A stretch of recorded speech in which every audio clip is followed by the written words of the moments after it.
Deep inside the Great Pyramid, two narrow shafts vanish into stone, angled toward the sky like questions cut into the monument itself. For centuries, no one could say with confidence why they were made or what they were meant to reach. Above the desert, the pyramid rises from Giza with an almost impossible calm, as if it were built to measure something beyond the ground. In that stillness, the shafts become more than passages, they become a clue. The Great Pyramid was built more than 4,000 years ago, during Egypt's Old Kingdom, and its scale still feels startling today. It is a monument of engineering, belief, and unanswered intention. Most people know the pyramid for its massive chambers and long descending passage, but the air shafts are smaller, stranger, and far more elusive. They do not invite a casual explanation. The first modern explorers found these shafts blocked or hidden behind stone faces, and for a long time they could only infer their purpose from angles and fragments. That uncertainty gave the mystery room to grow. One shaft rises from the Queen's chamber toward the north, another toward the south, and the same pattern appears in the King's chamber. The symmetry suggests design, not accident. That design matters because the shafts are too narrow for people to walk through and too deliberate to dismiss as leftover space. They seem intended for something symbolic, technical, or both. Supporters of sky alignment theories point to the way these channels aim upward, as if they were tuned to the heavens. In an age when the stars guided calendars and kings, that idea carries real weight. The southern shafts became especially intriguing because their angles seemed to correspond at different times with prominent stars in the ancient Egyptian sky. To some researchers, that looked intentional in the deepest sense.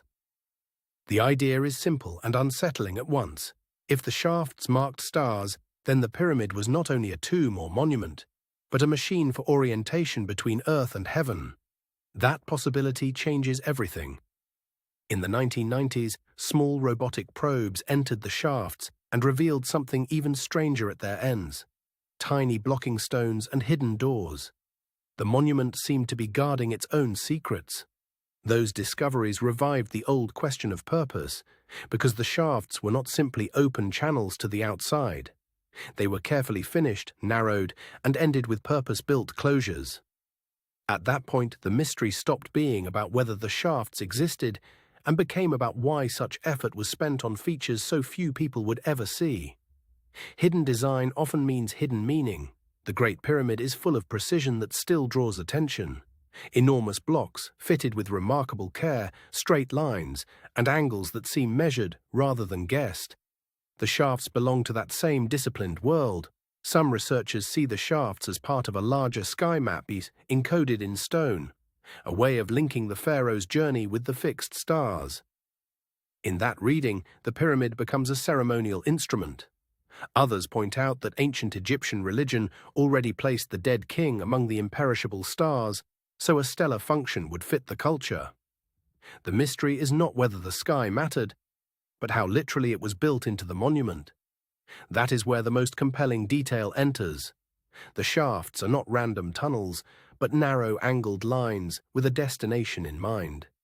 Even their inaccessibility feels deliberate, almost ceremonial, yet the conventional reading remains plausible too, because not every line to the sky needs a cosmic explanation. Some scholars see ventilation, construction logic, or symbolic architecture working together in one design. Ventilation, however, does not fully satisfy everyone, since the shafts are too limited and too carefully treated for ordinary airflow alone. Their form suggests a function that may have been practical at one level and sacred at another. That layered possibility is what keeps the Great Pyramid so alive in the imagination. It may be a tomb, a temple, an astronomical device, or all three at once. The unanswered questions begin with measurement. How did builders achieve such exact angles and alignments with ancient tools, and why preserve them in a structure meant to endure for eternity?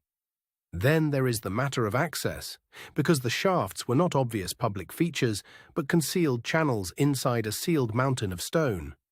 Hidden architecture usually means hidden purpose. The star theories also remain unfinished, because ancient skies shift over time and alignments can be interpreted in more than one way. Still, the match between monument and heavens is difficult to ignore. For believers in lost knowledge, that difficulty is part of the point. They see a civilization with a deeper grasp of geometry, astronomy, and symbolism than modern assumptions often allow. Skeptics respond that ancient Egyptians were brilliant enough to build impressive structures without needing outside help. That is true, and it only sharpens the real question. What exactly were they trying to encode here? The mystery deepens because the shafts were not the only unusual element in the pyramid, just the most suggestive. Together with the chambers and passages, they form a layout that feels both functional and symbolic. That combination is why the Great Pyramid still attracts people who look for traces of forgotten science or sky knowledge. It seems to sit at the boundary between engineering and revelation. Even the smallest details matter here, like the way the shafts are angled, sealed, and hidden from ordinary view. In a monument this large, small details often carry the strongest intent. If the shafts were meant for the soul of the king, then they were part of a cosmic journey written into architecture.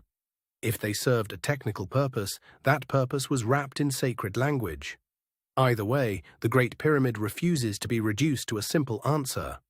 It stands as a structure where belief, measurement, and mystery appear to have been built together. That is why the air shafts continue to matter. They are small enough to overlook, yet strange enough to reshape the entire monument. In their silence, they still seem to point somewhere. The most careful conclusion is also the most intriguing one. The shafts may reflect ancient ritual, practical engineering, stellar symbolism, or a blend of all three, and that blend remains unresolved.